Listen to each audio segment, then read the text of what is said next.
At 800 pounds, the bearded seal is the largest seal in the Arctic, too big for almost anything to hunt. Almost. Something is coming for it, something 6 tons heavier, and smart enough to know exactly how to take it down. Across the top of the world, the Arctic Ocean is changing faster than almost anywhere else on the planet, and that change is reshaping who hunts whom beneath the ice. This is the story of one giant ice-dependent seal, and the coordinated predator now capable of taking it down. Meet the bearded seal, named for the long, sensitive whiskers spread across its snout, which it uses to feel along the dark Arctic seafloor for crepes, clams, and shrimp buried in the mud. It's the largest seal species in the Arctic, with adults regularly reaching 8 feet long and weighing up to 800 pounds, some individuals pushing even heavier, a size that puts them well beyond the reach of nearly every fish and smaller marine predator sharing their waters. Unlike smaller seal species that hunt mostly fish near the surface, bearded seals are bottom feeders, capable of diving over 300 feet to forage along the ocean floor, using those whiskers almost like fingertips to detect prey buried in sediment, where visibility is close to zero, sometimes in near total darkness for minutes at a time. This specialized diet is part of why they've grown so large, a body built for sustained deep dives and cold water insulation, layered in thick blubber that can make up nearly a third of their total body weight. Bearded seals are also deeply tied to sea ice. They give birth on ice floes, nurse their pups there, and use drifting ice as a platform to rest between dives, floating safely above the water, or so it would seem, away from most predators that can't follow them out of the sea. They're also known for something almost nobody expects from a seal: sound. During breeding season, male bearded seals produce long, eerie, descending trills underwater, a vocalization so distinctive and haunting that researchers and Arctic sailors have described it as sounding almost otherworldly, audible for miles through the water, and used to establish territory and attract mates. Each male's trill is distinct enough that researchers can identify individuals by voice alone, tracking the same animals returning to the same territories year after year, using nothing but hydrophone recordings. For most of Arctic history, that size, that thick blubber layer, and that ice-based lifestyle made the bearded seal remarkably safe from most ocean predators. Polar bears have always hunted them from the ice itself, but in the water, fully grown adult bearded seals had very few natural predators capable of matching their size and power. Bearded seal pups are born already remarkably large and capable, weighing around 65 pounds at birth, and able to swim within hours, an adaptation to a breeding season that happens directly on unstable, drifting ice, where a pup that couldn't quickly take to the water if the floe broke apart would have little chance of survival. Mothers nurse their pups for only around 3 weeks, one of the shorter nursing periods of any Arctic marine mammal, but pack an extraordinarily rich, high-fat milk into that short window that lets pups roughly double their body weight before being weaned. Adult bearded seals are also unusually solitary compared to many other Arctic seal species. Where species like harbor seals often haul out in large groups, bearded seals are typically found resting alone or in loose, widely spaced clusters, a habit that may have made sense for millions of years when the biggest threat came from a single ambushing polar bear, but one that offers little safety in numbers against a coordinated multi-animal hunting strategy like wave washing. That's changing. The killer whale doesn't just match a bearded seal's size, it dwarfs it. An adult orca can weigh up to 12,000 pounds, more than 15 times the weight of even the largest bearded seal, and reach speeds of up to 30 miles per hour in open water, a pace no seal, however large, can outswim. But raw size isn't what makes the orca so dangerous to Arctic seals. It's coordination.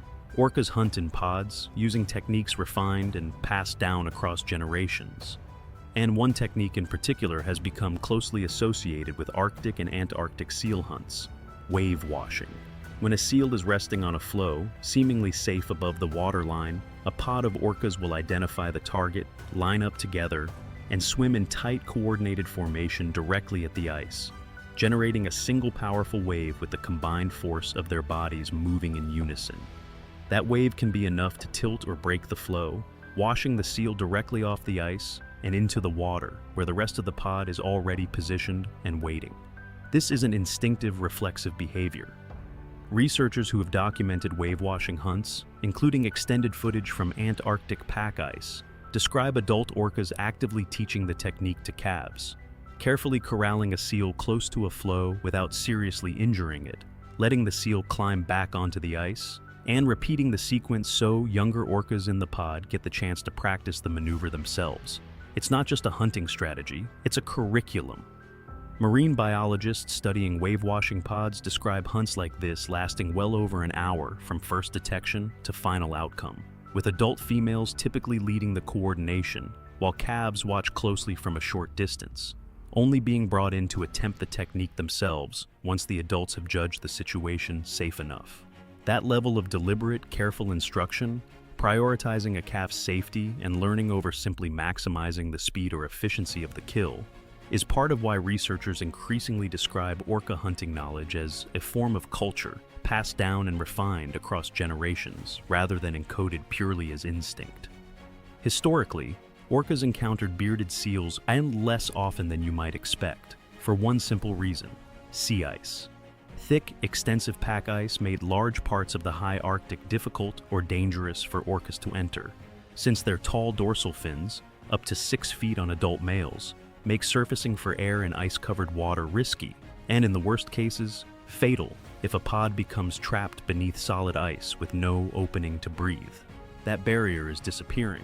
Arctic sea ice has declined dramatically over recent decades, and every year, more open water appears earlier in the season and stays longer before refreezing. Areas that were once reliably locked under ice through most of the year are now open water for months at a time, and orcas have been tracked following that retreating ice edge further north than ever previously recorded. Indigenous hunters across the Canadian Arctic have documented this shift for years through direct, first-hand observation, long before formal scientific surveys caught up. Interviews conducted with Inuit hunters in Nunavut recorded detailed traditional knowledge of killer whale predation on a wide range of Arctic marine mammals, including seals, walrus, narwhal, and even bowhead whales. Sightings and predation events that were, for decades, reported by hunters on the water far more frequently than they appeared in scientific literature. The scale of the ice loss driving this shift is significant. Arctic sea ice extent at the end of the summer, melt season has declined by roughly 13% per decade since satellite records began in the late 1970s, and the ice that remains tends to be thinner and less stable than the multi-year ice that used to dominate the region. Thinner ice breaks apart more easily, melts faster the following season, and offers a weaker refuge for animals like bearded seals that depend on it for resting and breeding. Some of this shift is being tracked directly through acoustic monitoring, underwater microphones left in place year-round that can pick up orca calls even when no boat or observer is nearby.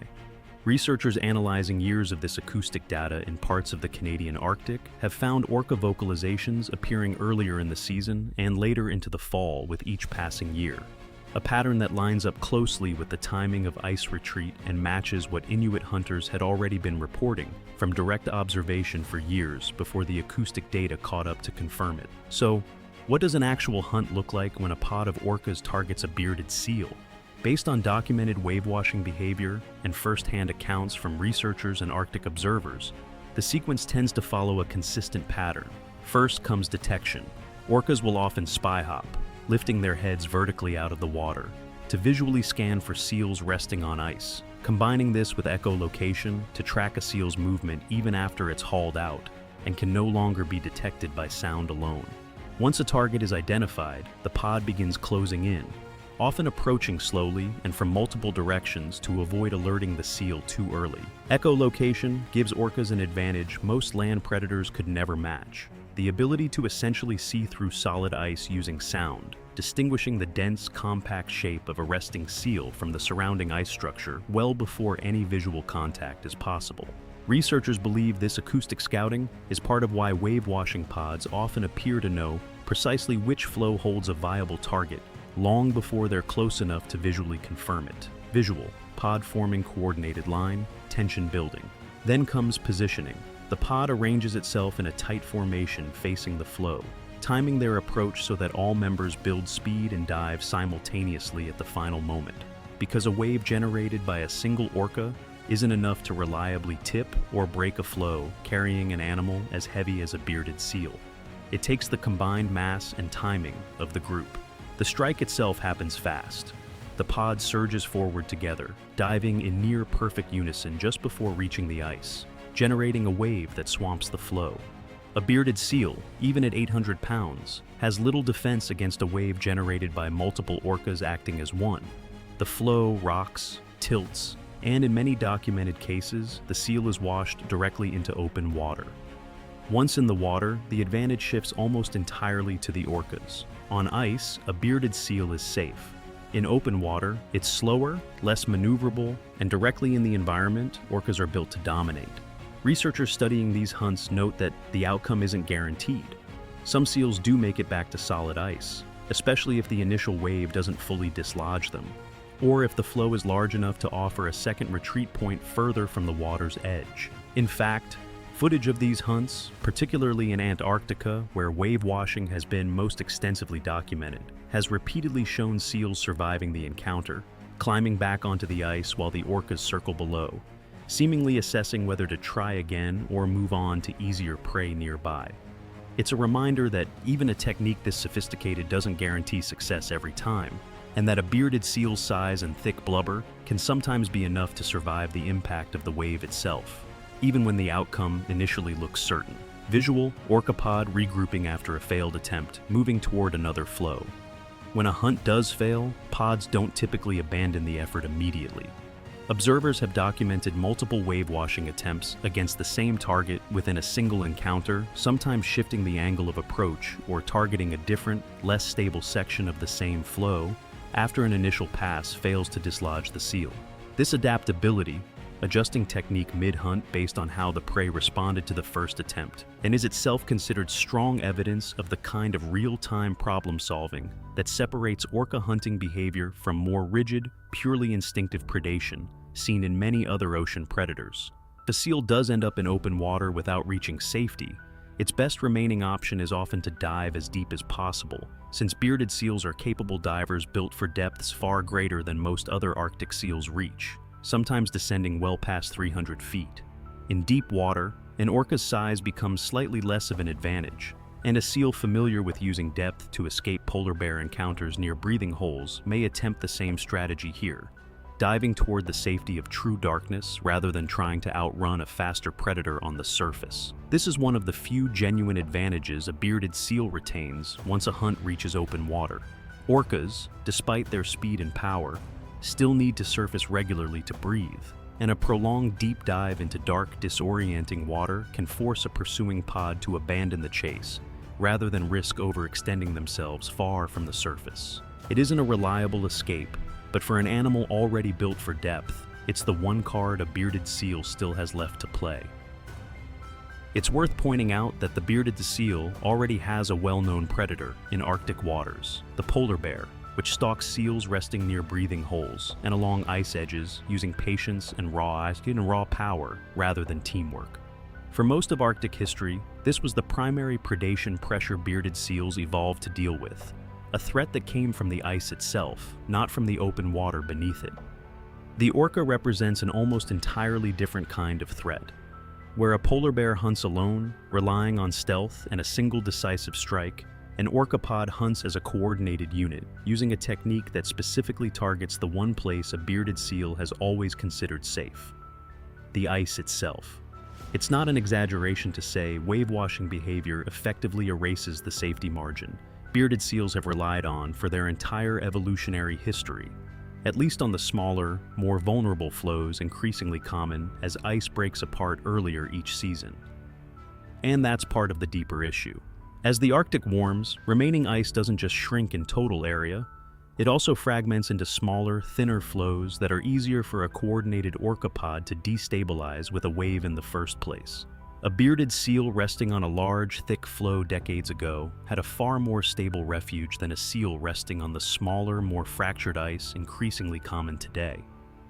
There's also a strange twist to this shift worth mentioning. Polar bears themselves are being pushed into more time in open water for the same reason orcas are gaining access to new hunting grounds: vanishing ice. In a sense, both predators are converging on the same shrinking resource, competing more directly for the same bearded seal populations than at any point in recorded Arctic history, even though the bear and the orca have essentially no direct interaction with each other in this dynamic. They're not rivals, so much as two separate pressures now converging on the same prey species from completely different directions, one from above the ice, one from below it. Scientists studying this shift describe it as part of a much larger pattern of Arctic predator range expansion tied directly to climate change. Orcas moving further and staying longer in waters that were, until recently, functionally off-limits to them for most of the year. Bearded seals are just one of several Arctic species now facing a predator their populations have comparatively little evolutionary experience with. Visual, researcher reviewing satellite tracking data. Long-term population effects are still being studied, and researchers are careful not to overstate conclusions from what remains a relatively young body of direct observation. But the trend in reported sightings, indigenous hunter accounts, and satellite-tracked orca movement all point in the same direction: increasing overlap in increasingly fragile ice conditions between two of the Arctic's most capable animals. Coastal Arctic communities have hunted bearded seals for thousands of years, relying on them for meat, oil, and some of the toughest, most weather-resistant hide of any Arctic seal species. Traditionally used for boot soles, boat coverings, and rope, prized specifically because bearded seal hide holds up to conditions that would quickly wear through the skin of smaller seal species. This isn't incidental knowledge. Communities that have depended on bearded seals for millennia tend to notice changes in seal behavior and population long before formal wildlife surveys catch up. Visual. That's exactly what happened with orca sightings. Formal surveys conducted through interviews with Inuit hunters across Nunavut recorded detailed, consistent observations of killer whale predation on seals, walrus, narwhal, and other marine mammals. Sightings that, in many communities, had been discussed for years as an increasingly familiar part of the ice edge each summer, well before scientific literature caught up to formally document the trend. Hunters reported not just that orcas were present, but specific details about hunting behavior, group sizes, and the types of prey being targeted. A level of detailed traditional ecological knowledge that researchers now treat as a genuinely valuable complement to satellite tracking and acoustic monitoring, rather than as anecdotal color layered on top of real data. For communities that have hunted bearded seals as a primary food source for generations, a new predator competing for the same population isn't an abstract ecological curiosity. It's a direct, observable shift in an animal they depend on. One more thread in a broader pattern of change these communities have been tracking and living through for years. The bearded seal spent its entire evolutionary history becoming the biggest, best-equipped seal in the Arctic. Thick blubber, powerful dives, and a life built around the safety of the ice above the waterline. For most of that history, it worked. The ice that protected it is disappearing, and the ocean beneath it now holds a predator large enough, smart enough, and coordinated enough to turn even an 800-pound giant into prey. This isn't a story about one animal simply becoming more vulnerable. It's a story about an entire ecosystem's rules quietly shifting, one melting season at a time, in ways that are only now becoming visible to the researchers, hunters, and communities watching closely enough to notice. What happens to bearded seal populations over the coming decades will likely depend on factors far beyond any single hunt. How quickly ice continues to retreat, how far orca range keeps expanding, and whether bearded seals are able to adjust breeding and resting behavior quickly enough to offset a threat their species has had almost no evolutionary time to prepare for. Right now, nobody has a confident answer. What's certain is that the Arctic these seals are adapting to today looks very little like the one their ancestors evolved in.